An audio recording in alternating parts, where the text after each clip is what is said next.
There's inductive reasoning, there's deja vu, there's language processing, there's deja vu, there's critical thinking, there's deja vu. Inside Out 2. Now, when I first heard that this movie was getting released to theaters for 100 days, you could say I had a lot of emotions about it. 3 whole months for a 10-year sequel to one of Pixar's most beloved movies? At least it's one of my most favorite movies, but then again, I love pretty much all the Pixar movies, so do with that what you will. Add to this Disney's track record lately, and I was pretty anxious that this one was going to fall very short of the original. Luckily, though, it was actually better than I was expecting. Featuring a 13-year-old Riley going through that time of life that everybody remembers fondly, puberty. And just like before, when you get older, this new time in life comes with some new emotions. Anxiety, envy, embarrassment, and something called ennui. It's what you would call the boredom. And just like any other anxious teen, these emotions take over, bottling up those silly main emotions that we don't need anymore. Joy?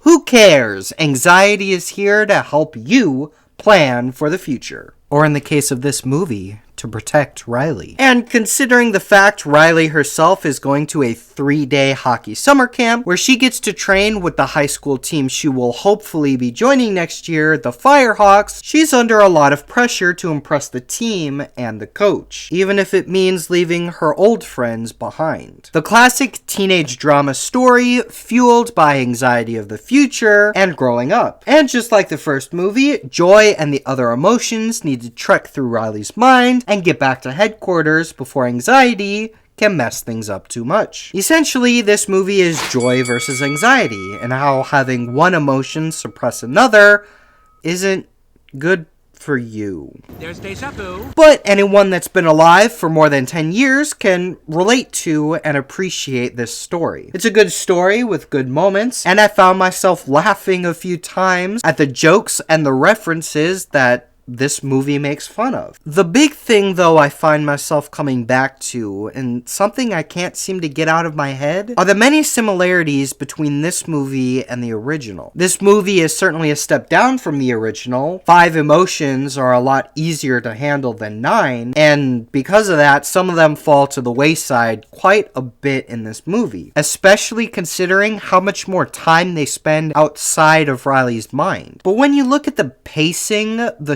story itself, and the scenes they lay out through this movie, I couldn't help but draw the parallels. Like, remember in the original when Joy and Bing Bong are in the Forgotten Realm? Joy is remembering Riley's life while looking at the fading orbs. It's a very emotional and impactful scene. And while we do have a scene in this movie where Joy is among the tossed out memories and is going through them during an emotional low point of the movie, just like in the original. That paired with a very similar lesson of how if you suppress even one emotion, it's bad for you and you need balance in your life, it just makes this one feel like a lesser version of the original. I don't know, am I the only one that feels this way? Please let me know. Because I am trying my best to divorce this movie from its predecessor. It's not a bad movie. It's got a solid story for both adults and kids alike. It's got a solid message in here as well, especially considering today's issues. And unlike Soul, which got very heavy-handed and metaphorical at the end, this one never lost its wonder and fun. Personally, while I didn't feel the punch in the gut moment that the original had in this one, I am 100% sure there are people out there that are gonna feel that punch in the gut. Pair that with the fact that I myself enjoyed it, and most of the kids in my theater seem to enjoy it, so I'm gonna call this one a solid B movie for those over the age of 10. Because there were about 6 less than 10-year-olds that were sitting next to me that weren't very engaged further into this movie.